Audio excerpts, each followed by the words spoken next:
السلام علیکم ورحمۃ اللہ وبرکاتہ، نحمدہ ونصلی علی رسولہ الکریم، اما بعد فاعوذ باللہ من الشیطان الرجیم، بسم اللہ الرحمن الرحیم، رب اشرح لی صدری ویسر لی امری واحلل عقدۃ من لسانی یفقہوا قولی۔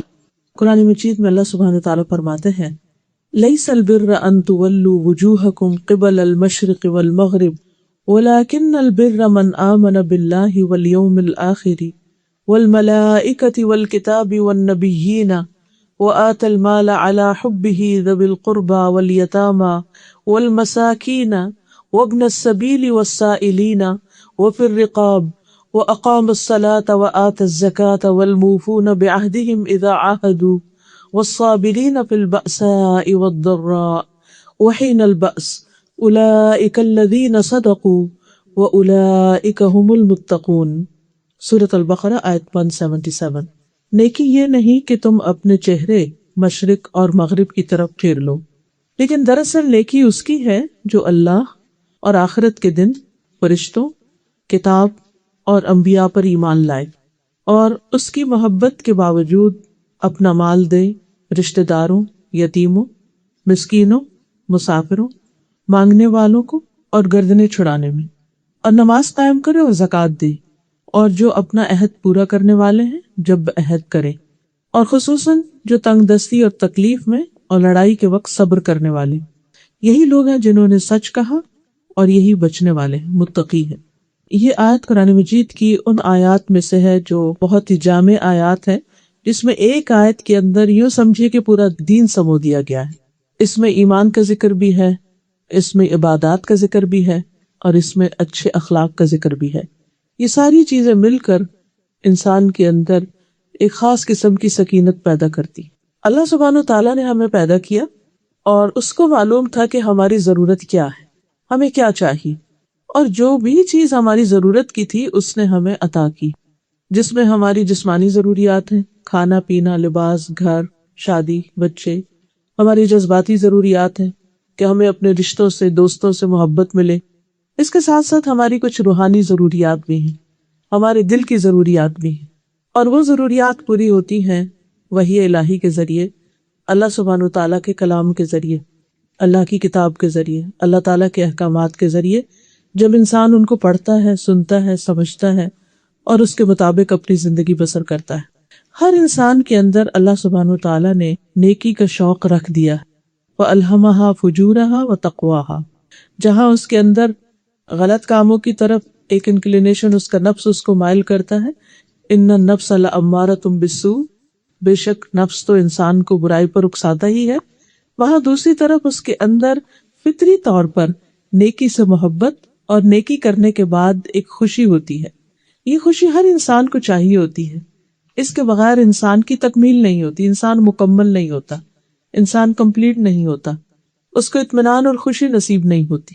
انسان جتنا چاہے کھا لے، اچھے سے اچھا کھا لے، اچھے سے اچھا پہن لے، کپڑا پہنے، زیور پہنے، اچھے سے اچھا گھر بنا لے، اس کے آس پاس دوستوں کا، رشتہ داروں کا، پیاروں کا ایک بڑا سرکل ہو، لیکن جب تک اس کا تعلق اپنے رب کے ساتھ نہیں، جب تک اس کی محبت اپنے رب کے ساتھ نہیں، اس وقت تک اس کے اندر ایک خلا باقی رہتا ہے، اس کے اندر ایک اطمینان کی کیفیت نہیں آتی، کیونکہ اللہ ہی نے ہمیں پیدا کیا اور سب سے زیادہ اسی کا حق ہے کہ ہم اس کا شکر ادا کریں اور اس کو راضی کریں، اس کو خوش کر دیں۔ تو جو انسان اپنے محسن، اپنے رب کا شکر گزار ہوتا ہے اور اس کی مرضی کے مطابق اس زندگی کو گزارتا ہے، وہ انسان اطمینان پاتا ہے، خواہ اس کے پاس کھانے کو کچھ بھی نہ ہو یا بہت کم ہو، خواہ اس کے پاس اچھا گھر بھی نہ ہو، خواہ اس کے پاس بہت قیمتی لباس بھی نہ ہو، لیکن اگر اس کے دل کے اندر ایک اطمینان اور تسکین ہے، اس کے اندر نفس مطمئنہ ہے، تو وہ انسان دنیا کا سب سے خوش قسمت ترین انسان ہے۔ نہ صرف یہ کہ دنیا کا، بلکہ آخرت کے اعتبار سے، ہمیشہ ہمیشہ کی زندگی کے اعتبار سے بھی وہ خوش قسمت ترین انسان ہے۔ تو ایسے میں ہم سب کو یہ جاننے کی ضرورت ہے کہ ہمارا رب ہم سے کیا چاہتا ہے۔ اگرچہ ہم سب مسلمان گھرانوں میں پیدا ہوئے ہیں اور بچپن سے ہی ہمیں اچھے برے کی تمیز بتائی گئی ہے، نیکی کے کاموں کے بارے میں بھی بتایا گیا، برائی کے بارے میں بھی بتایا گیا، لیکن انسان بھول جاتا ہے انسان کو بعض اوقات ایک پش چاہیے ہوتی ہے، ایک یاد دہانی چاہیے ہوتی ہے. تو آج کی یہ مجلس ہم سب کے لیے ایک یاد دہانی ہے، اور اس اعتبار سے میں نے اس ایک آیت کا صرف سلیکشن کیا ہے کہ جو پورے دین کا ایک طرح سے خلاصہ ہے اور ہمیں ان تمام چیزوں کی یاد دہانی کرانے والی ہے جن کو ہماری زندگی میں لازماً ہونا چاہیے. اس آیت میں ہم دیکھتے ہیں کہ سب سے پہلے تو یہ بتا دیا گیا کہ نیکی یہ نہیں، اصل میں نیکی کا ایک کانسیپٹ دیا جا رہا ہے، اسی لیے اس کو آیت بر بھی کہتے ہیں، نیکی والی آیت، جس میں یہ بتایا گیا کہ نیک کون ہوتے ہیں اور نیکی کیا نیکی ہے. تو نیکی یہ نہیں کہ انسان اپنا رخ مشرق کی طرف کر لے یا مغرب کی طرف کر لے یا کسی ایک خاص ڈائریکشن کو فالو کرنا شروع کر دے، بلکہ نیکی اس سے بڑی چیز ہے، اس سے آگے کی چیز ہے. یعنی یہ نیکی مطلوب نہیں کہ انسان کسی ایک خاص ڈائریکشن کی طرف بس رخ کیے ہوئے ہے، اس کا تقاضا ہم سے نہیں کیا گیا، بلکہ اس کے علاوہ کچھ کام ہیں جن کے بارے میں ہم سے مطالبہ کیا گیا ہے، یا جو نیکی کے کام جن کو ہمیں کرنے کی تلقین کی گئی ہے. اصل میں یہ آیت نازل اس وقت ہوئی تھی کہ جب مسلمانوں کو قبلہ تبدیل کرنے کا حکم دیا گیا. پہلے مسلمان جب مکہ میں تھے تو خانہ کعبہ کی طرف منہ کر کے نماز پڑھتے، جب مدینہ میں آئے تو انہیں یہ حکم دیا گیا کہ وہ بیت المقدس کی طرف منہ کر کے نماز پڑھے. تو یہ حکم جو تھا مسلمانوں پر کچھ گراں گزرا. پھر کچھ عرصے کے بعد پھر قبلہ تبدیل کرنے کا حکم دیا گیا تو یہود کو یہ حکم بہت گراں گزرا کہ یہ کیا بات ہے، کبھی ایک طرف رخ کرنے کا حکم ہے کبھی دوسری طرف. تو حقیقت یہ ہے کہ انسان کے اندر ایک ویکنس ہے کہ وہ چینج کو بہت جلدی ایکسیپٹ نہیں کرتا، اس کو وقت لگتا ہے، چاہے وہ اچھائی کی طرف جانے کا ہو یا دوسری طرف جانے کا ہو. تو بہرحال اس چینج کو ایکسیپٹ کرنا ان کے لیے مشکل تھا. کبھی ایک طرف ہم رخ کر کے نماز پڑھ رہے ہیں کبھی دوسری طرف. تو یہاں پر دین کی روح اور نیکی کی روح بتا دی گئی کہ وہ کسی ایک ڈائریکشن میں نہیں ہے کہ تم اس طرف رخ کر کے نماز پڑھو گے یا عبادت کرو گے تو وہ زیادہ ایکسیپٹیبل ہے اور دوسری طرف نہیں، بلکہ اصل یہ ہے کہ انسان اللہ کی اطاعت کرنے والا ہو. اللہ سبحانہ تعالیٰ کا جدھر بھی مڑنے کا حکم ہے اسی طرح مڑ جائے. یہ ہے اصل نیکی. یعنی نیکی کی روح کیا ہے؟ نیکی کی روح یہ ہے کہ انسان وہ کام کرے جن سے اس کا رب راضی ہو جائے، جن سے اس کا رب خوش ہو جائے. وہ چاہے اس کی اپنے نفس کے خلاف ہو، چاہے وہ اس کے سوسائٹی اس کو پسند نہ کرتی ہو، چاہے وہ وقت کے فیشن کے خلاف ہو یا کسی بھی انسان کی چوائس یا پسند کے خلاف ہو. لیکن اگر وہ چیز اللہ سبحانہ تعالیٰ کو پسند ہے اور انسان اس کی رضا اور اس کی خوشی کے لیے کر لیتا ہے تو یہی دراصل اس کی نیکی ہے. تو نیکی کرنے کا جذبہ تو ہے، لیکن بعض اوقات انسان جب ایک خاص کام شروع کر دیتا نا تو اس میں وہ پھر اس کو مزہ آنے لگتا ہے، وہ ایک کمفرٹ زون میں آ جاتا ہے. وہ کہتا ہے میرے لیے بس یہی کافی ہے، اور اس سے آگے یا اس سے زیادہ وہ پھر اس کے نفس پہ گراں گزرتا ہے، اس کے لیے مشکل ہو جاتا ہے. تو اس لیے یہاں پر یہ بتا دیا گیا کہ اصل نیکی یہ ہے کہ انسان اپنے مال کو خرچ کرے، رشتہ داروں، یتیموں، مسکینوں، مسافروں، سوال کرنے والوں، غلامی کے پندے میں پھنسنے والوں کی مدد کرے، ان سے حسن سلوک کرے، پھر نماز قائم کرے، زکوٰۃ دے. اور یہاں دلچسپ بات یہ ہے کہ پہلے حقوق العباد کا ذکر ہے اور اس کے بعد حقوق اللہ کا ذکر ہے، اللہ کی عبادت کا، یہ نماز اور زکوٰۃ وغیرہ کا. اور اس کے بعد پھر واپس بات حقوق العباد پہ پلٹ آتی ہے کہ لوگوں سے کیے ہوئے وعدے جو ہیں ان کو پورا کیا جائے، مشکل اوقات میں صبر کیا جائے، مالی پریشانی ہو یا جسمانی تکلیف ہو، کوئی بیماری ہو، اس میں صبر سے کام لیا جائے. تو ایسے ہی لوگ دراصل سچے لوگ ہیں، اور ایسے ہی لوگ دراصل تقوی والے لوگ ہیں جو اللہ سبحانہ تعالیٰ کو پسند ہیں. تو سب سے پہلے ہم احادیث کی روشنی میں دیکھیں گے کہ اسلام میں نیکی کس کو کہا گیا ہے. اس سلسلے میں مسند احمد بن حنبل کی ایک روایت ہے. بابسہ بن معبد کہتے ہیں کہ میں رسول اللہ صلی اللہ علیہ وسلم کے پاس آیا، آپ نے فرمایا تم نیکی کے بارے میں پوچھنے آئے ہو؟ میں نے کہا جی ہاں. آپ نے فرمایا اپنے دل سے پوچھو، نیکی وہ ہے جس سے تمہارا دل مطمئن ہو، جس سے تمہارا نفس مطمئن ہو، اور گناہ وہ ہے جو تمہارے دل میں کھٹکے اور تمہارا سینہ اس کے بارے میں متردد ہو جائے. چاہے لوگ تمہیں فتویٰ دیں اور بار بار فتویٰ دیں کہ نہیں تم کر لو، کچھ نہیں ہوتا، کوئی فرق نہیں پڑتا، لیکن اگر تمہارے اپنے اندر اس کام کو کرنے کے لیے اطمینان نہیں تو اس کو چھوڑ دو. یعنی بہت سی چیزیں ایسی ہوتی ہیں نا کہ جس کے بارے میں ہم کنفیوز ہوتے ہیں یا شک میں پڑے ہوئے ہوتے ہیں، کریں کہ نہ کریں، ایسا کر لیں یا ویسا کر لیں، تو اس میں انسان کبھی ایک طرف راغب ہوتا ہے کبھی دوسری طرف. اس کو اپنی نیت کا بھی کچھ سمجھ میں نہیں آ رہا ہوتا کہ میں کیوں کر رہا ہوں، یہ کیسے کر رہا ہوں. تو پھر انسان کو اپنے اندر جھانک کے پوچھنا چاہیے کہ انصاف والی بات کیا ہے. بہت اما انسان کی زندگی میں ایسے ٹیسٹ آتے ہیں کہ جس میں انسان کے لیے ڈیسیژن مشکل ہوتے ہیں. تو ایسے میں انسان اپنے اندر جھانک کے پوچھے کہ کیا واقعی جو کچھ میں کر رہی ہوں یہ اللہ ہی کی خاطر ہے، اور اگر اس پر مجھے کوئی تعریف نہیں ملتی، کوئی اجر نہیں ملتا، کوئی دیکھنے والا نہیں، تو بھی کیا مجھے اس کو کرنا چاہیے. تو آپ کے اندر کا ضمیر آپ کو بتائے گا کہ ہاں اصل نیکی تو یہی ہے، خواہ وہ دنیا کی نظر میں نیکی نہ بھی ہو یا لوگ اس کو پسند نہ بھی کرتے ہوں. اسی طرح نواس بن سمان سے مروی ہے کہ نبی صلی اللہ علیہ وسلم نے فرمایا نیکی اچھے اخلاق کا نام ہے. یعنی اگر تم نیک بننا چاہتے ہو تو پھر اپنے اخلاق کو درست کر لو. پھر اسی طرح بڑے بڑے کاموں کے علاوہ چھوٹے چھوٹے جو جیسچرز ہیں، چھوٹے چھوٹے کسی کی مدد ہے، وہ کرنا بھی دراصل نیکی کا کام. بعض اوقات ہم سمجھتے ہیں کہ شاید حج کرنا نیکی کا کام ہے یا پھر کسی کی بہت بڑی اماؤنٹ کے ساتھ مدد کر دینا. تو آپ نے فرمایا کسی بھی نیکی کو حقیر نہ سمجھو، اگرچہ کسی کو ایک رسی ہی دو، یہ چھوٹی سی چیز، یا جوتے کا تسمہ ہی کیوں نہ دو، یہ بھی نیکی ہے. یعنی بڑے بڑے کام بھی نیکی اور چھوٹی چھوٹی چیزیں بھی نیکی میں شمار ہوتی ہیں. اسی طرح راستے سے تکلیف دہ چیز ہٹا دینا. آپ کسی کو کچھ نہیں دے رہے، کچھ نہیں کر رہے، لیکن آپ گزر رہے ہیں اور دیکھتے کہ یہ چیز کوئی اس سے گر نہ جائے، کوئی پھسل نہ جائے، آپ اس کو ہٹا دیتے ہیں. سب برف ہی ہٹا دیتے ہیں یا کوئی اور چیز ہوتا ہے نا. بعض اوقات یہ کہ کسی ایک شخص کے اوپر کام آ جاتا ہے تو آپ سوچتے ہیں روز مجھے ہی کیوں یہ کام کرنا ہے، کوئی اور کیوں نہیں کرتا. تو اس وقت اگر انسان اپنی یہ نیت کر لے کہ میں دوسروں سے تکلیف کو ہٹا رہا ہوں تو وہ بھی انسان کے لیے نیکی اور اللہ کے یہاں بہت بڑے اجر کی بات ہوگی.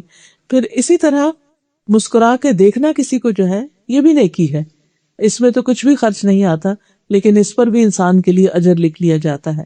اسی طرح آپ نے فرمایا کہ نیکی کے کسی کام کو حقیر نہ سمجھو، اگرچہ تم اپنے بھائی سے حشاش بشاش چہرے کے ساتھ بات کرو. یعنی خوشی کے ساتھ اور ایک ویلکم کرتے ہوئے، ایک انسان لیے دیے رہے، بہت ریزرو رہے، اور یہ کہ انسان کھلے دل کے ساتھ آگے بڑھ کر کسی سے ملاقات کرے تو یہ بھی نیکی کا کام ہے.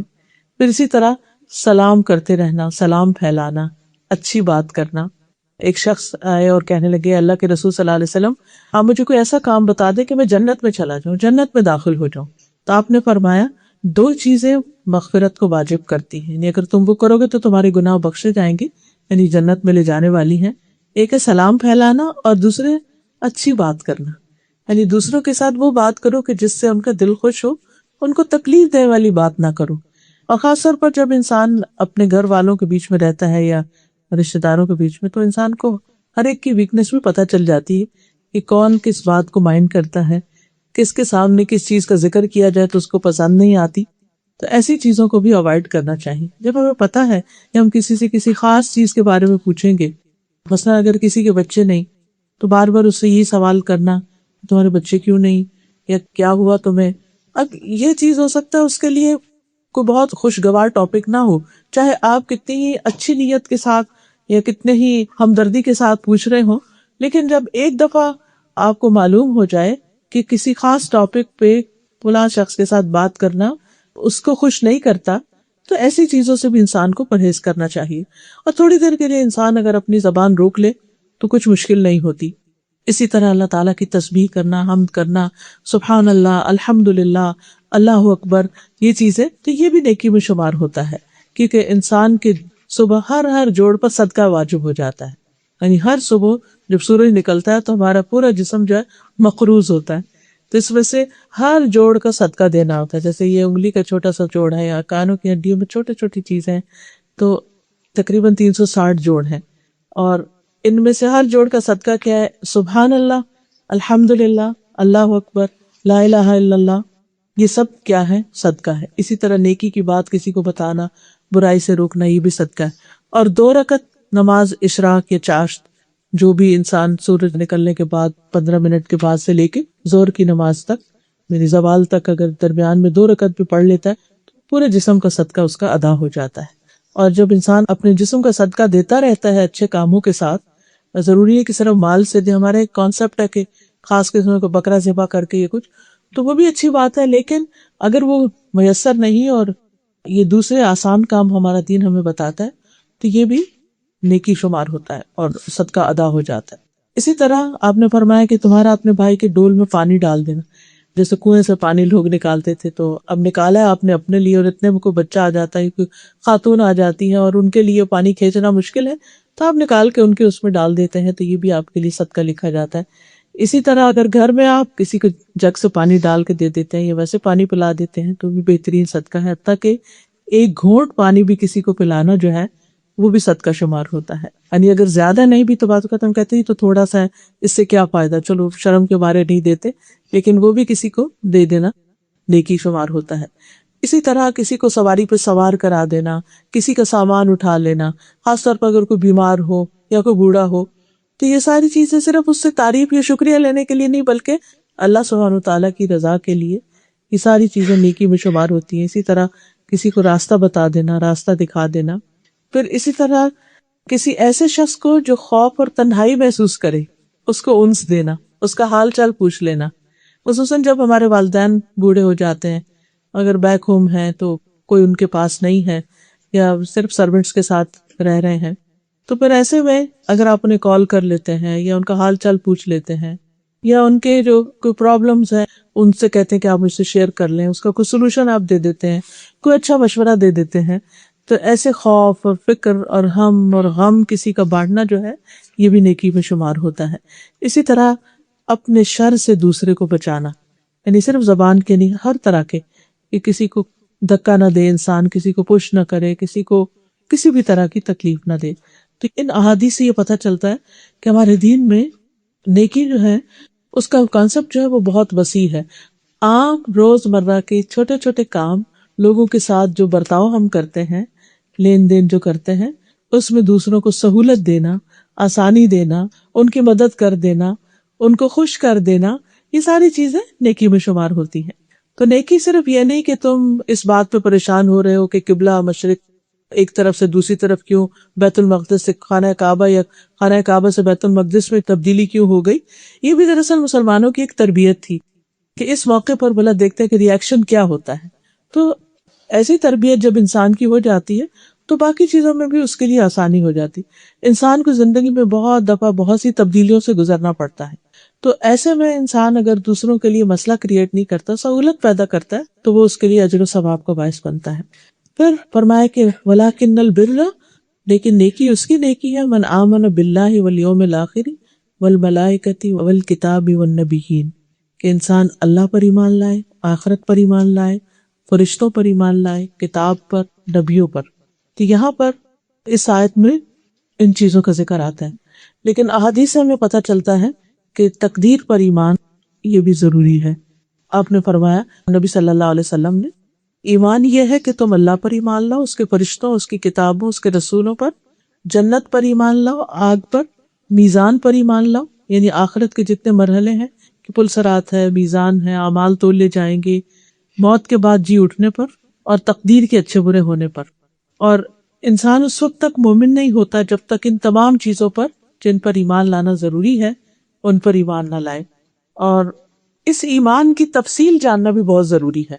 مثلاً اللہ سبحانہ تعالیٰ پر ایمان لانے کا مطلب کیا ہے؟ ویسے تو ہم کہتے ہیں آمنت باللہ، ہم سبھی مانتے ہیں اللہ کو، تو اس میں اس کے وجود پر، اس کی ذات پر کہ وہ ایگزسٹ کرتا ہے، پھر اس کے بعد اس کی صفات پر، اس کے نام، اور پھر اسے ہر طرح کے عیب سے پاک قرار دینا، اس کے اندر اچھی اچھی صفات بتانا اور اس کو ہر عیب سے، جیسے ہم کہتے ہیں نا سبحان اللہ، تو سبحان اللہ کا مطلب ہی یہی ہے کہ اللہ تعالیٰ ہر نقص اور ہر کمی اور ہر عیب سے پاک ہے. پھر اس کے بعد کتابوں پر، تو جتنی بھی کتابیں نازل ہوئی، فرشتے تو جتنے بھی فرشتے ہیں ان سب پر، اور پھر رسولوں پر بھی، آدم علیہ السلام سے لے کر محمد صلی اللہ علیہ وسلم تک جتنے بھی رسول آئے، اور وہاں آ کر سلسلہ ختم ہو گیا، اس کے بعد کسی اور کو رسول ماننے کی ضرورت نہیں. پھر آخرت پر جب ہم ایمان لاتے ہیں تو آخرت میں مرنے کے بعد سے لے کے قبر اور قبر کے اندر جزا اور سزا کا کانسیپٹ، اور پھر آخرت کے جتنے بھی مرحلے ہیں ان سب مرحلوں کی تفصیل ہمیں پتہ ہونی چاہیے کہ انسان کہاں کہاں سے ہو کر گزرے گا، تو اس پر ایمان جو ہے وہ آخرت پر ایمان کا حصہ ہے۔ بہرحال پھر اس کے بعد وَآتَى الْمَالَ عَلَى حُبِّهِ، اور اس کی محبت میں یعنی اللہ کی محبت میں مال خرچ کرے، اور دوسرا معنی بھی کیا جاتا ہے کہ مال کی محبت کے باوجود مال خرچ کرے۔ کس پر؟ اس کی تفصیل آگے بتا دی گئی۔ قرآن مجید کے شروع میں ہی اللہ سبحانہ وتعالی متقی لوگوں کی جو صفت بیان کرتے ہیں وہ یہ ہے کہ وہ مما رزقناہم ينفقون، جو رزق ہم نے انہیں دیا ہے اس میں سے وہ خرچ کرتے ہیں۔ اب یہ جو خرچ کرنے والی بات ہے، یہ نہیں کہ صرف غریب کو، فقیر اور ان لوگوں پر خرچ کرتے ہیں، بلکہ اپنی ذات پر بھی خرچ کرنا، اپنے والدین پہ خرچ کرنا، اپنی اولاد پہ خرچ کرنا، شوہر کا اپنی بیوی پہ خرچ کرنا، اپنی ضروریات پوری کرنے کے لیے خرچ کرنا، یہ سارے کا سارا انسان کے لیے اجر و ثواب کا باعث ہوتا ہے اگر انسان حلال طریقے سے کماتا اور حلال طریقے سے خرچ کرتا اور اسراف نہیں کرتا اور بخل نہیں کرتا۔ دو چیزوں سے بس منع کیا گیا ہے، ایک تو ضرورت سے زیادہ سپینڈ کرنا جس کی ضرورت نہ ہو، ایکسٹرا فضول بیکار چیزیں خریدتے رہنا صرف شاپنگ کے شوق میں، اور اس سے بھی منع کیا گیا کہ انسان اپنی ضرورت بھی پوری نہ کرے، کہ جو اس کو چاہیے اس میں بھی خرچ نہ کرے اور صرف پیسے بچا بچا کے ہی رکھتا رہے۔ تو ان دونوں انتہاؤں کے بیچ میں درمیان میں خرچ کرتے ہیں، اپنے اوپر بھی دوسروں کے اوپر بھی۔ انسان خود پر، اپنے بچوں پر تو خوشی سے خرچ کر لیتا ہے، لیکن دوسروں پر جب خرچ کرنے کی باری آتی ہے تو اس میں بعض اوقات انسان کو اپنی ضروریات پھر یاد آ جاتی ہے، اپنے حال کی نہیں اپنے فیوچر کی بھی یاد آتی، اور اس وجہ سے انسان پھر دوسروں کو نہیں دیتا جو ہم سے زیادہ ضرورت مند ہوتے ہیں۔ پھر اس میں یہ بھی آتا ہے کہ خرچ کرنے کے بعد جب انسان کسی بھی یتیم، مسکین، ضرورت مند بہن بھائی پر اچھے ہوں ان کے حالات یا نہیں، کسی بھی صورت میں خرچ کرے تو پھر کیا کہے، لا نرید منکم جزاء ولا شکورا، نہ ہم بدلہ چاہتے ہیں نہ شکریہ چاہتے ہیں، یعنی انسان دے کر خرچ کر کے کسی سے اس کا جواب نہ مانگے، صرف اللہ کی خاطر خرچ کرے اور اس کا صلہ اس سے مانگے۔ پھر اسی طرح مال کی محبت اور حرص کے باوجود خرچ کرنے کا اجر بہت بڑا ہے۔ ایک آدمی نے آپ صلی اللہ علیہ وسلم سے پوچھا کہ سب سے افضل صدقہ کون سا ہے؟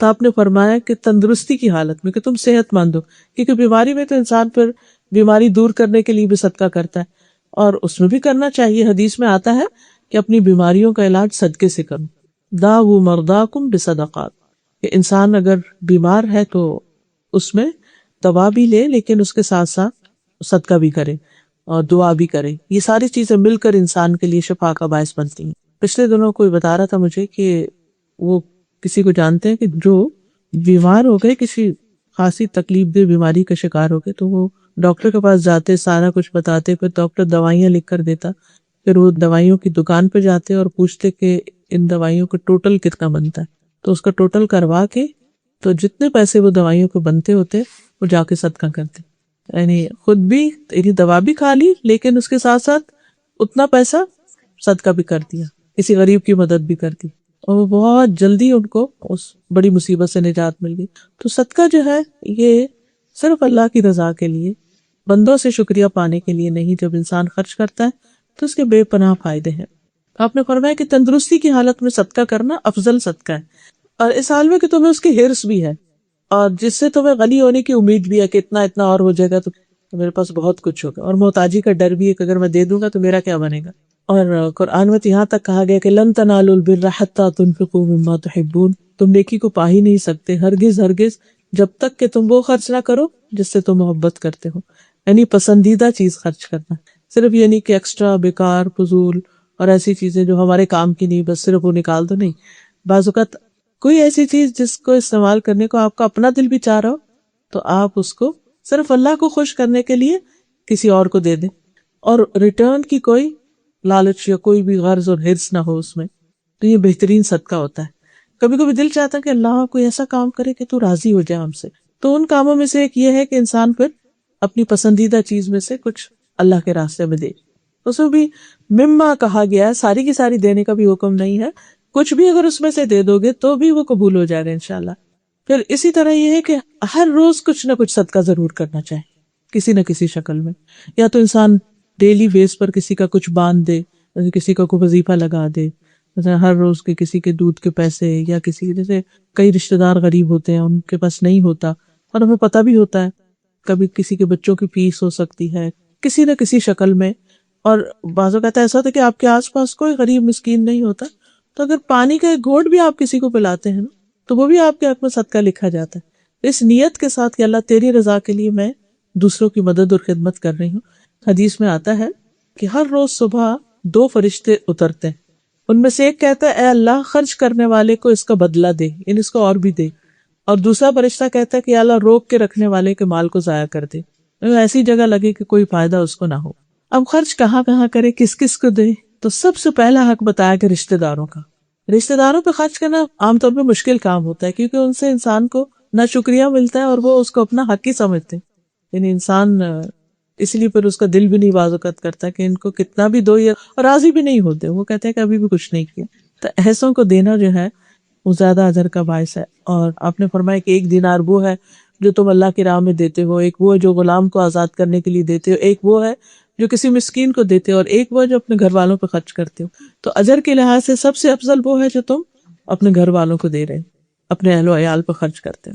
پھر اسی طرح آپ نے فرمایا نبی صلی اللہ علیہ وسلم نے کہ تمہارا اپنے آپ کو کھلانا تمہارے لیے صدقہ ہے، یعنی اگر تم اپنے لیے جا کے کچھ خرید کر لائے ہو اور پکا رہے ہو پھر کھا رہے ہو، اس پر بھی تمہارے لیے اجر ہے، کیونکہ انسان یہ نیت رکھتا ہے نا کہ میری صحت اچھی ہو تو میں بندوں کی بھی خدمت کروں، اللہ کی بھی اچھی طرح عبادت کروں۔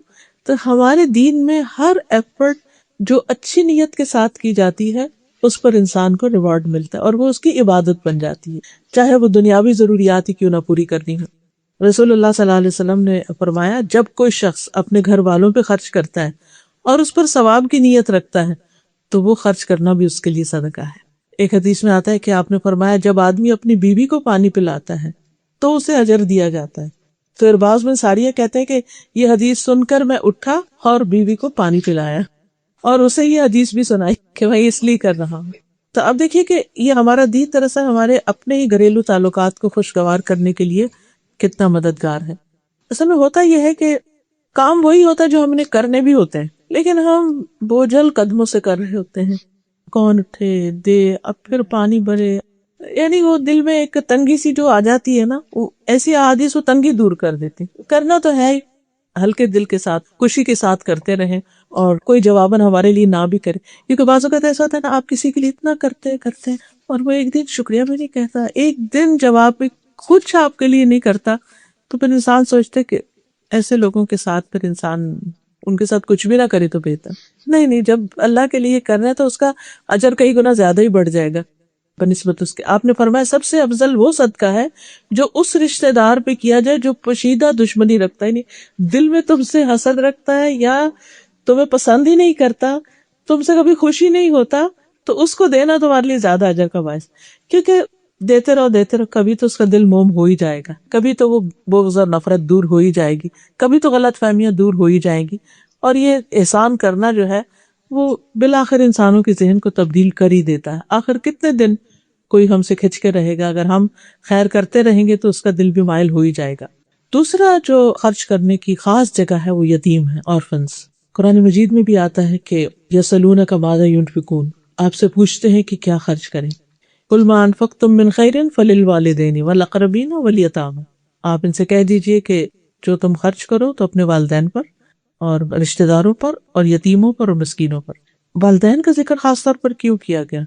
آپ میں سے جو لوگ بھی اسٹیج پر آ چکے ہیں کہ ایک طرف والدین بھی زندہ ہیں اور دوسری طرف بچے بھی بڑے ہو رہے ہیں، تو اپنے دل سے پوچھئے کہ کس پر خرچ کرتے ہوئے آپ خوشی سے اور محبت اور چاہت سے خرچ کرتے ہیں، یا جب کوئی چیز پاس آتی ہے تو پہلا خیال کس کا آتا ہے؟ یہ کس کو دے کر آپ کو بہت خوشی ہوتی ہے، یہ کس کے لیے اس کو جمع کر لیتے ہیں، کس کے لیے رکھتے ہیں؟ تو عموماً اولاد ہی ہوتی ہے، اولادی کی طرف دھیان جاتا ہے۔ ماں باپ کی طرف دھیان ویسے ہی کم جاتا ہے کیونکہ ساری زندگی اب لینے کے عادی ہو جاتے ہیں نا، تو وہ لگتا ہے کہ شاید ان کو دینے کی ضرورت بھی نہیں، ان کے پاس تو آلریڈی بہت کچھ ہے۔ بھلے ان کے پاس سبھی کچھ ہو، پھر بھی کچھ نہ کچھ ان کے ساتھ کرتے رہنا جو ہے یہ بر الوالدین میں آتا ہے، نیکی میں آتا ہے۔ اور والدین کے ساتھ نیکی ان نیکیوں میں سے جس کا صلہ انسان کو دنیا میں بھی ملتا ہے، جس کا ریوارڈ جلدی آتا ہے۔ یعنی انسان کو اگر کوئی پریشانی ہے، کوئی تکلیف ہے اس کی زندگی میں، تو سب سے پہلے والدین کا دل خوش کرنے کی کوشش کرے، خواہ وہ ایک فون کال ہو، خواہ ان کے لیے کوئی گفٹ بھیجنا ہو، خواہ کسی اور کو بھجوانا ہو، جاؤ ان کے پاس بیٹھو ان کی مدد کرو، یا کسی بھی اعتبار سے۔ پھر یہ ہے کہ یتیم کی پرورش خواہ اپنے گھر میں رکھ کے کی جائے یا اس کا کوئی وظیفہ باندھ دیا جائے. آپ نے فرمایا اپنے یا کسی دوسرے کے یتیم بچے کی پرورش کرنے والا میں اور وہ جنت میں اس طرح ہوں گے بشرطے کہ وہ اللہ سے ڈرتا ہو. یعنی بالکل یہ جیسے 2 انگلیاں شہادت کی اور درمیانی انگلی کو آپ نے ساتھ ملا کے بتایا کہ اس کو جنت میں اعلیٰ ترین مقام ہوگا، قریب ہوگا میرے. اب آپ دیکھیے کہ یتیموں کی پرورش وہ عورت بھی کرتی ہے جس کا شوہر فوت ہو جاتا ہے اور وہ چھوٹے چھوٹے بچوں کو پالتی ہے. تو اسی لیے حدیث میں ہے کہ اپنا یتیم کون سا؟ اس صورت میں کہ جب باپ چھوٹے بچوں کا فوت ہو جائے. وہ عورت اگر کماتی ہے، محنت کرتی ہے. اسی طرح بعض اوقات ہسبینڈ جو ہے وہ چھوڑ کے چلے جاتے ہیں، سنگل پیرنٹ کے طور پر انسان اپنے بچوں کو لک آفٹر کر رہا ہوتا ہے یا کسی بھی وجہ سے کسی مشکل میں ہے، تو ایسے میں بہترین صدقہ جو ہے، یہ بہترین خرچ کرنا جو ہے، یہ ایسی جگہ ہے.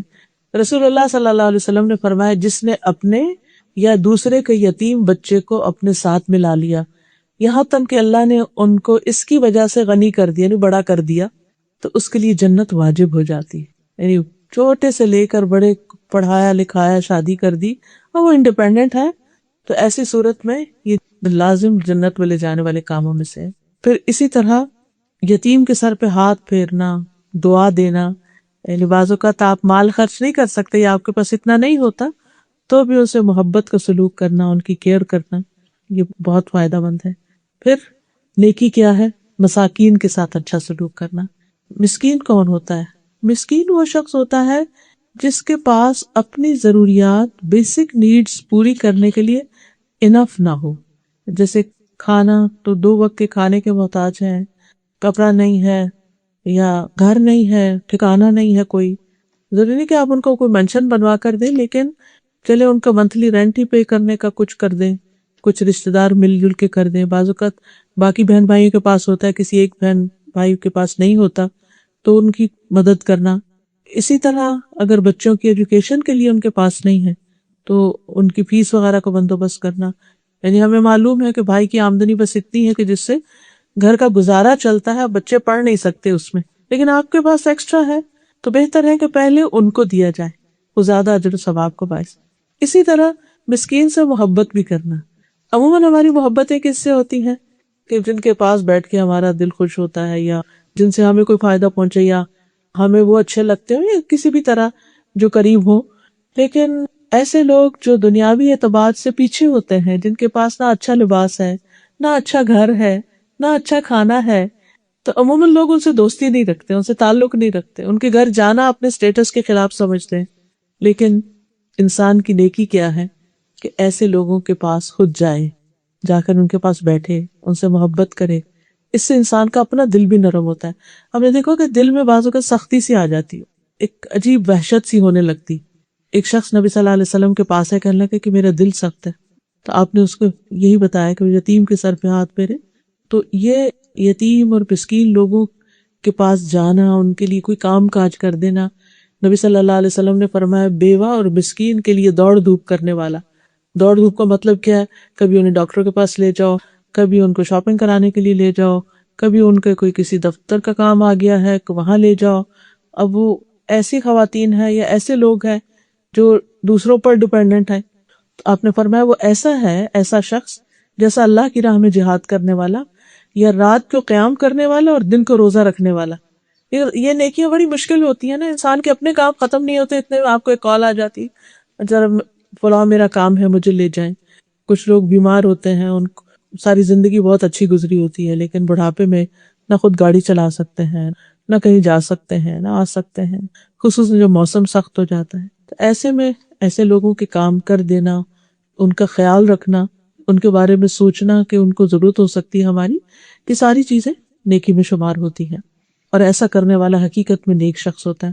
نبی صلی اللہ علیہ وسلم نے فرمایا مسکینوں سے محبت کرو. ابو سعید کہتے تھے مساکین سے محبت کرو، کیونکہ میں نے رسول اللہ صلی اللہ علیہ وسلم کو فرماتے ہوئے سنا، آپ اپنی دعا میں کہتے تھے اے اللہ مجھے مسکین کی زندگی، مسکین کی موت، اور میرا حشر مسکینوں کی جماعت کے ساتھ ہو.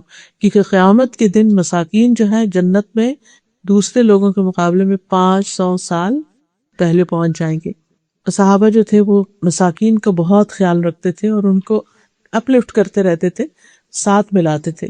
جعفر بن ابی طالب نبی صلی اللہ علیہ وسلم کے کزن ہیں، حضرت علی کے بھائی ہیں، تو خاص طور پر ان کے بارے میں آتا ہے کہ وہ مساکین کا بہت خیال رکھتے، جن لوگوں کے پاس کوئی اپنی ضرورت کی چیزیں نہیں ہوتی تھی انہیں کھانے پینے کو، تو اپنے گھر لے جاتے، کچھ نہ کچھ کھلاتے. اور کبھی ایسا بھی ہوتا تھا کہ کچھ بھی ان کے گھر میں نہیں ہوتا تھا تو وہ گھی یا شہد رکھنے کا جو برتن ہوتا تھا وہی لے آتے تھے کہ چلو اس کو ہی چاٹ لو. تو صحابہ کہتے ہیں کہ ہم اس میں جو کچھ ہوتا تھا اس کو چاٹ لیتے تھے، یعنی اس میں بھی شرم محسوس نہیں کرتے تھے کہ اچھا اب بلا لیا اور کچھ ہے نہیں، جو بھی ہے بیئر منیمم وہی پیش کر دو. اسی طرح نبی صلی اللہ علیہ وسلم کو ایک دفعہ ایک جانور ہوتا ہے وہ پیش کی، جسے لیزرڈ کی طرح ہوتا ہے، تو آپ کو پسند نہیں تھا تو آپ نے اس کو نہیں کھایا. تو حضرت عائشہ کہتی ہیں کہ آپ مساکین کو کھلا دیں، تو آپ نے فرمایا جو چیز خود نہیں کھاتے ان کو بھی نہ کھلاؤ. یعنی مساکین کو صرف بچا کھچا نہیں بلکہ اچھی چیزیں بھی دو. پھر وابن السبیل، مسافر کا حق ہے. اب مسافر کون ہے؟ مسافر ایک تو وہ شخص ہے کہ جو کہیں بھی ٹریول کر رہا ہے، امیر ہے یا غریب، لیکن راستے میں اچانک بیمار ہو گیا ہے یا اس کا سب کچھ لٹ گیا، کھو گیا ہے، یا راستہ کھو گیا ہے، بھول گیا. کیونکہ ضروری نہیں کہ ہر شخص ہائی ویز پہ ہی سفر کرنے والا ہو، بعض اوقات آؤٹ اسکرٹس میں بھی نکل جاتے ہیں، ایسے علاقے بھی ہوتے ہیں جہاں گاڑیاں نہیں جاتی ہیں، گھوڑے خچروں پر بھی آج تک وہاں پر لوگ ٹریول کرتے ہیں پہاڑی علاقوں میں. تو ایسی صورت میں اس کی مدد خواہ پانی کے گلاس سے ہی کیوں نہ ہو، یعنی ضروری نہیں کہ وہ کو بہت کچھ ہم اس کے لیے کریں، جتنی ہماری توفیق ہو اس کی مدد اور خدمت کرنا جو ہے. آپ صلی اللہ علیہ وسلم نے اس کے بارے میں بتایا کہ مرنے کے بعد جن نیکیوں کا ثواب ملتا ہے، یعنی صدقہ جاریہ کے، اس میں سے مسافر خانہ بنانا بھی ہے. اسی لیے آپ دیکھیں کہ ابھی بھی اگر آپ اسلامک ورلڈ میں ٹریول کریں تو ان کے جو پرانے علاقے ہیں، مثلا مجھے کچھ سال پہلے سیریا جانے کا اتفاق ہوا، تو وہاں جو ان کا اولڈ سٹی تھا ڈماسکس کا اور ایون حلب کا، وہاں پر کچھ اس طرح کے گھر بنے ہوئے تھے جیسے آپ یوں سمجھیں جیسے پاکستان میں کبھی آپ کسی ٹرک اڈے کے اوپر گئے ہوں یا کچھ، تو وہ چھوٹے چھوٹے سے گھر اوپر نیچے اور پورے. تو میں نے پوچھا کہ یہ کیا؟ تو کہتے کہ یہاں ٹریڈرز آتے تھے اور آ کے تو اپنی چیزوں کا خرید و فروخت کرتے، اور ان جگہوں پر ان چھوٹے چھوٹے کمروں اور گھروں میں، جیسے آج کل تو ہوٹلز بن گئے، تو یہاں رہا کرتے، سرائے ٹائپ جیسے ہوتے ہیں نا، رباط بھی کہتے، سرائے بھی کہتے، تو اس میں رہتے تھے. اور وہ فری رہائش ہوتی تھی، جو آیا رہا اپنا کام کیا اور پھر چلے گئے. تو مسافروں کا خیال رکھنا جو ہے یہ ہمیشہ سے ہمارے کلچر کا ایک حصہ رہا ہے، اور اس کا اجر جو ہے وہ مرنے کے بعد بھی انسان کو ملتا رہتا ہے. اسی طرح یہ ہے کہ اگر کوئی شخص مسافر کی ضرورت کو پورا نہیں کرتا جبکہ اس کے پاس استطاعت ہو، تو ایسا شخص جو ہے اللہ تعالیٰ قیامت کے دن اس سے بات نہیں کرے گا، اس سے سخت ناراض ہوگا. پھر اسی طرح والسائلین، مانگنے والے، اگرچہ مانگنا ناپسندیدہ اور اس سے منع بھی کیا گیا ہے، لیکن سم ٹائم یہ ہوتا ہے کہ کچھ لوگ بہت ہی شدید ضرورت مند ہوتے ہیں، ان کو مانگنا ہی پڑتا ہے، تو ان کا بھی حق ہے. آپ نے فرمایا کہ مانگنے والے کو نہ لوٹاؤ، خواہ بکری کا جلا ہوا کھوری کیوں نہ دے دو، اگر اور کچھ نہیں جو ہے وہی دے دو. پھر اسی طرح غلام کو آزاد کرنا. آج کے دور میں غلامی تو نہیں ہے، لیکن بعض اوقات لوگ بے وجہ بے گناہ پکڑے جاتے ہیں، جیلوں میں بند ہو جاتے ہیں، ان کو چھڑانے کے لیے بڑی بڑی رقم چاہیے ہوتی ہے، تو اس کو آزاد کرانا جو ہے وہ بھی ایک بہت بڑا کام ہے. یہ تو تھے حقوق و لباد. اس کے بعد یہ ہے کہ انسان صرف ان چیزوں کو کر کے خوش نہ ہو جائے بلکہ اس کے ساتھ ساتھ اللہ کا حق بھی ادا کرے. اچھا، ہمارا کیا ہوتا ہے کہ ہم اگر بندوں کی خدمت کر رہے ہیں تو نماز چھوڑنا شروع کر دیں گے، اور اگر نمازوں کی پابندی کر رہے ہیں تو بندوں کی طرف سے غافل ہو جائیں گے. تو وہی بات ہو گئی، یا مشرق کے ہو گئے یا مغرب کے ہو گئے، کہ ایک کام پکڑ لیا یا دوسرا پکڑ لیا. تو اس میں بیلنس رکھنا جو ہے اور اعتدال سے کام لینا یہ بہت ضروری ہوتا ہے. تو اس لیے وہ اقام الصلاۃ بیچ میں آ گئی کہ یہ سارے کام بہت اچھے ہیں لیکن ساتھ ساتھ نماز بھی. شروع میں ایمان کا ذکر کر دیا کیونکہ ایمان کے بغیر تو کوئی نیکی قبول نہیں، پھر نیکیوں کا ذکر کر دیا کہ پھر نماز قائم کرنے کا. ایک شخص نے نبی صلی اللہ علیہ وسلم سے پوچھا کہ سب سے افضل عمل کون سا ہے؟ فرمایا نماز کو وقت پہ ادا کرنا، یعنی اس کے پرسکرائب ٹائم کے اندر اس کو، پھر والدین کے ساتھ نیکی کرنا، پھر اللہ کے راستے میں جہاد کرنا. پھر اسلام کا ستون ہے نماز، اور نماز جو ہے وہ انسان کی برائیوں کو دور کرتی ہے. اللہ سبحانہ و تعالیٰ روزانہ 2 بار فرشتوں سے بندوں کی نمازوں کی خبر لیتے. قیامت کے دن تو پوچھیں گے، لیکن دنیا میں بھی دن کے 2 اوقات میں فرشتوں سے پوچھتے ہیں کہ میرے بندوں کو کس حال میں پایا. ابو ہریرہ کہتے ہیں، یہ بخاری کی روایت ہے کہ رسول اللہ صلی اللہ علیہ وسلم نے فرمایا، تمہارے پاس دن اور رات میں فرشتے باری باری آتے ہیں، وہ نماز فجر اور نماز عصر میں اکٹھے ہوتے ہیں، یعنی دن کی ڈیوٹی دینے والے عصر کے وقت جب جانے لگتے ہیں تو عصر کی نماز تک رکے رہتے ہیں، اور نئی ڈیوٹی والے بھی آ جاتے ہیں، تو یہ دونوں وہاں پر اکٹھے ہوتے ہیں، پھر ایک شفٹ اپنی پوری کر کے چلے جاتے ہیں اور دوسرے پر صبح کے وقت تبدیلی ہوتی ہے۔ فرمایا کہ جو فرشتے رات کو تمہارے پاس رہے، جب وہ آسمان پہ جاتے ہیں تو اللہ تعالیٰ ان سے پوچھتا ہے، حالانکہ وہ بندوں کے حال سے خود بھی خوب واقف ہے، وہ پوچھتا ہے کہ تم نے میرے بندوں کو کس حال میں چھوڑا؟ وہ کہتے ہیں، ہم نے اس حال میں چھوڑا کہ وہ نماز پڑھ رہے تھے، اور اس حال میں پہنچے کہ وہ نماز پڑھ رہے تھے۔ تو دن رات مومن بندے کی گواہیاں اللہ کے پاس جاتی رہتی ہیں کہ وہ نماز ادا کر رہے تھے۔ رسول اللہ صلی اللہ علیہ وسلم نے فرمایا، اللہ تعالیٰ نے اپنے بندوں پر 5 نمازیں فرض کی ہیں، جو شخص انہیں اس طرح ادا کرے گا کہ ان میں سے کسی چیز کو ضائع نہ کرے اور ان کا حق معمولی نہ سمجھے کہ اگر قضا ہو گئی یا کچھ تو کہ کوئی بات نہیں، اس کو معمولی نہ سمجھے، تو اللہ کا وعدہ ہے کہ اسے جنت میں داخل کرے گا، اور جو انہیں اس طرح ادا نہ کرے تو اللہ کا کوئی وعدہ نہیں، چاہے سزا دے چاہے معاف کر دے، پھر یہ اس کے اپنے اوپر ہے۔ اور یہ بھی ہم سب کو معلوم ہے کہ قیامت کے دن پہلا سوال نماز کے بارے میں، اگر یہ درست ہوئی تو باقی چیزیں ٹھیک ہو جائیں گی، اگر اس میں خرابی ہے تو باقی سارے اعمال میں بھی بگاڑ آ جائے گی۔ اور یہ حقیقت ہے کہ اگر نماز کا انسان ادا کرنے کا پابند ہو جائے تو باقی زندگی میں بہت اعتدال آ جاتا ہے، کہ خود بخود ٹائم مینجمنٹ بھی آ جاتی ہے۔ پھر اسی طرح یہ کہ زکوٰۃ کی ادائیگی، نماز کے بعد زکوٰۃ کا درجہ قرآن مجید میں بہت جگہ نماز اور زکوٰۃ اکٹھے ہیں۔ زکوٰۃ جو ہے یہ اللہ تعالیٰ کی رحمت حاصل کرنے کا ذریعہ ہے، اللہ کا قرب حاصل کرنے کا ذریعہ ہے، مال کا شر اور وبال دور کرنے کا ذریعہ ہے۔ رسول اللہ صلی اللہ علیہ وسلم سے ایک شخص نے کہا، اللہ کے رسول، اگر کوئی شخص اپنے مال کی زکوٰۃ ادا کرے تو کیسا ہے؟ تو آپ نے فرمایا، جس نے اپنے مال کی زکوٰۃ ادا کی بس اس سے مال کی برائی جاتی رہی، یعنی مال پاک ہو گیا اس کا، اور جو خوش دلی سے زکوٰۃ دے اس کے ساتھ بھی جنت کا وعدہ ہے۔ پھر اسی طرح زیور جو ہم پہنتے ہیں اس پر بھی زکوٰۃ دینی چاہیے۔ اس سلسلے میں ایک سنن نبی داؤد کی روایت ہے، حضرت عائشہ کہتی ہیں کہ ایک دن رسول اللہ صلی اللہ علیہ وسلم میرے پاس آئے اور میں نے ہاتھوں میں چاندی کی موٹی موٹی انگوٹھیاں پہنی ہوئی تھی۔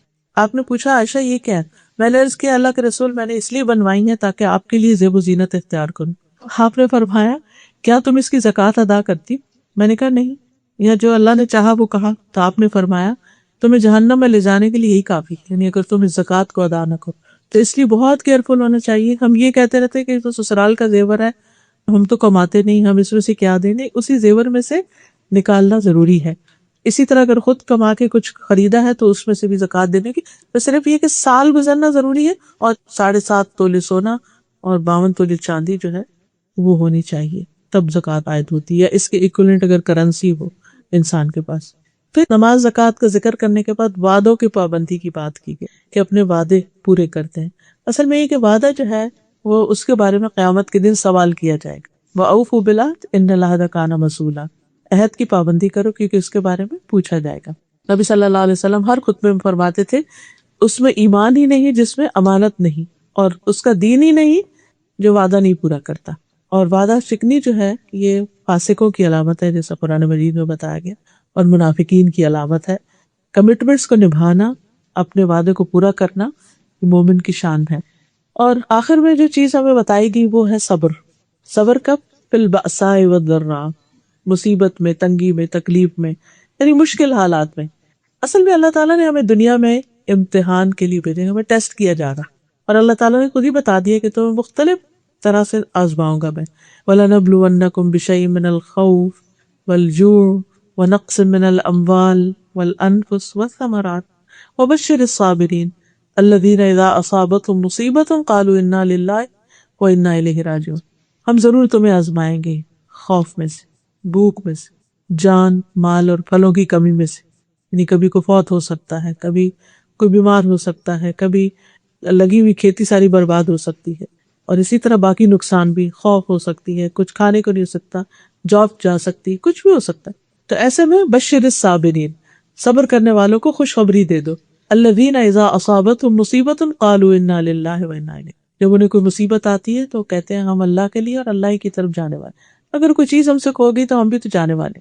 تو بہرحال مومن وہ ہوتا ہے جو ان آزمائشوں کے وقت، تکلیفوں کے وقت صبر کرتا ہے۔ اور صبر کیا ہے؟ اللہ سے گلہ شکوہ نہ کرنا، اور چیخو پکار نہ کرنا اور کوئی ایسی حرکت نہ کرنا کہ جو اللہ تعالیٰ کو پسند نہیں. نبی صلی اللہ علیہ وسلم نے فرمایا مومن کے متعلق اللہ کی تقدیر اور فیصلے پہ مجھے تعجب ہوتا ہے. اگر اسے کوئی بھلائی حاصل ہوتی ہے تو اپنے رب کی تعریف کرتا ہے، شکر ادا کرتا ہے. کوئی مصیبت آتی ہے تو اپنے رب کی تعریف کرتا ہے اور صبر کرتا ہے. یعنی تکلیف میں بھی پھر رب سے راضی رہتا ہے. یہ ہے صبر. صبر کے 2 درجے ہوتے ہیں اور اجر بھی ان کے مطابق ہے. ایک درجہ یہ ہے کہ جب کوئی تکلیف آئے تو انسان اس پر خاموشی اختیار کر لے، شکایت نہ کرے. دوسرا یہ ہے کہ تکلیف آئے شکایت بھی نہیں کرے اور اللہ سے راضی بھی رہے. یہ اعلیٰ ترین درجہ ہے، یہ مقربین کا درجہ ہے کہ انسان تکلیف کے وقت میں ہائے ہائے نہ کرے اور گلے شکوے نہ کرے، بلکہ کہے کہ اللہ کی رضا پہ راضی ہے. اور جس کو یہ ملے اسے سب سے بڑی نعمت مل گئی. اور قرآن مجید میں آتا ہے وبشر الصابرین، صبر کرنے والوں کو خوشخبری دے دیجیے. اور پھر صبر کرنے والوں کا اجر بے حساب، انلمیٹڈ. اور یہ بھی یاد رکھنا چاہیے کہ انسان کو مدد صبر کے ساتھ ہی ملتی ہے. اللہ تعالیٰ صبر والوں سے محبت کرتا ہے. واللہ یحب الصابرین. اجر جو ہے جنت ہے. سلام علیکم بما صبرتم فنعم عقبی الدار. اب یہاں 2 جگہوں پر خاص طور پر اس آیت میں بتایا گیا بأسا اور ضراء، اور اس میں مالی پریشانیاں بھی آتی اور جسمانی بیماری اور تکلیف بھی آتی. یعنی چاہے مال سے پریشانی ہو، باہر سے پریشانی ہو یا اندر کی پریشانی. ایسا کرنے والے اولئک الذین صدقوا، یہ سچے لوگ ہیں، یعنی اپنے ایمان میں سچے ہیں، جنہوں نے کہا کہ اللہ ہمارا رب ہے، ہم اللہ پر ایمان رکھتے ہیں، ہم مسلمان ہیں. یہ اپنے اسلام میں سچے ہیں، اپنے دین میں سچے ہیں. وَأُولَئِكَ هُمُ الْمُتَّقُونَ، اور یہی متقی لوگ ہیں. وہ متقی وہی ہوتا ہے نا جو نیکی کرتا ہے اور گناہ سے بچتا ہے اور پھر نتیجتاً عذاب سے بچ جاتا ہے. تو تقوی جو ہے اس کا تقوی ہے جو یہ سارے کام کرتا ہے. خلاصہ یہ ہے آخر میں یہ جو ساری بات ہمیں بتائی گئی اول سے آخر تک، وہ یہ ہے کہ انسان اپنی زندگی میں اعتدال کے ساتھ اچھے طریقے سے اللہ کی عبادت بھی کرے اور بندوں کے حقوق بھی ادا کرے اور اچھے اخلاق کو اپنائے اور نیکیوں میں دوڑتا چلا جائے. کیونکہ جو کچھ ہم یہاں کریں گے کل قیامت کے دن وہی ہمارے سامنے آئے گا، وہی ہمیں ملے گا. آپ یوں سمجھے کہ اس وقت ہم محنت کر کے کام کر کے اپنے لیے آخرت کے بینک میں بہت کچھ ڈپازٹ کرا رہے ہیں. جتنا کچھ بھی ڈپازٹ کرایا وہی کل آپ کو واپس ریٹرن ملے گا. ہمیں سارے کو دیکھنا چاہیے کہ وہ کل کے لیے کیا کر رہا ہے اور کیا جمع کروا رہا ہے. کیونکہ جو اس وقت ہمارے پاس دنیا میں ہے وہ سب تو جانے ہی والا ہے اور باقی وہ ہے جو اللہ کے پاس ہے آخرت میں. تو اللہ تعالیٰ سے دعا ہے کہ اللہ تعالیٰ ہمیں یہ صفات عطا کرے اور ہم سے راضی ہو جائے. کچھ مختصر سی دعا کر لیتے ہیں. یہ دعائیں بھی وہ ہیں جن میں نیکی کا سوال کیا گیا کہ اللہ نیکی کی توفیق عطا فرمائے. سبحان اللہ والحمد للہ ولا الہ الا اللہ واللہ اکبر ولا حول ولا قوة الا باللہ العلی العظیم. اللہم صلی علی محمد وعلی آل محمد کما صلیت علی ابراہیم وعلی آل ابراہیم انک حمید مجید. اللہم بارک علی محمد وعلی آل کما بارکت علی ابراہیم وعلی آل حمید مجید. ربنا آتنا فی الدنیا حسنۃ وفی الآخرۃ حسنۃ وقنا عذاب النار. ربنا اننا سمعنا منادیا ینادی للایمان ان آمنوا بربکم فآمنا. ربنا فاغفر لنا ذنوبنا وکفر عنا سیئاتنا وتوفنا مع الابرار. اللہم انی اسألک فعل الخیرات وترک المنکرات وحب المساکین وان تغفر لی وترحمنی وإذا أردت فتنة في قوم فتوفني غير مفتون. وأسألك حبك وحب من يحبك وحب عمل يقربنا إلى حبك. يا حي يا قيوم برحمتك أستغيث لا إله إلا أنت سبحانك إني كنت من الظالمين. اللهم إني أسألك من الخير كله عاجله وآجله ما علمت منه وما لم أعلم وأعوذ بك من الشر كله عاجله وآجله ما علمت منه وما لم أعلم. لا إله إلا أنت سبحانك إني كنت من الظالمين. لا حول ولا قوة إلا بالله العلي العظيم. یا اللہ پاک ہم سب پر اپنی رحمت نازل فرما اور ہم نے جو پڑھا سنا ہے ہمیں اس پر عمل کی توفیق عطا فرما اور ہمارے نفع مند علم میں اضافہ فرما. یا اللہ تو ہمارے گناہ معاف کر دے. یا اللہ جو ہم میں سے فوت ہو چکے ہیں ان کے گناہوں کو بھی معاف فرما دے. یا اللہ ہمارے والدین پر اپنی رحمت فرما. یا حی یا قیوم برحمتک استغیث، یا اللہ ہمیں ہر حاسد کے حسد اور ہر شریر کے شر سے محفوظ رکھ۔ یا اللہ پاک جتنی بہنیں آئی ہیں اللہ ان کی دعائیں قبول فرما، اس گھر پر اپنی رحمت اور خیر و برکت نازل فرما، ان کو دنیا اور آخرت کی نعمتوں سے مالا مال فرما دے۔ ربنا تقبل منا انک انت السمیع العلیم وتب علینا انک انت التواب الرحیم، وصلی اللہ تعالی علی خیر خلقہ محمد وعلی آلہ واصحابہ واہل بیتہ اجمعین برحمتک یا ارحم الراحمین۔ الہی آمین۔ سبحانک اللہم وبحمدک اشہد ان لا الہ الا انت استغفرک واتوب الیک۔ السلام علیکم ورحمۃ اللہ۔